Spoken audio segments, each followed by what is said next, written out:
هيجي حتى ملابس كلش طبيعي وكاجوال. هذا الاسبوع عندي شغل ببغداد ولازم اروح بغداد. هسه راح تشوفون انتو شنو هو الشغل. هاي الشمس اموت عليها اللي بالوجه، اعشق هاي الشمس، اني احبها ما ادري.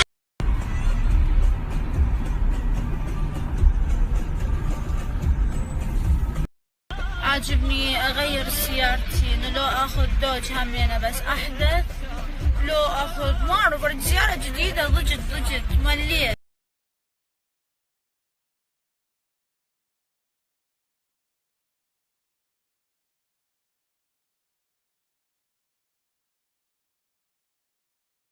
اليوم أنا قافلة على أصدقائي وصديقاتي كلهم أخابرهم من الصبح أقول لهم هنيالكم عندكم وحدة تجنن مثلي، لازم تكونون فخورين بي.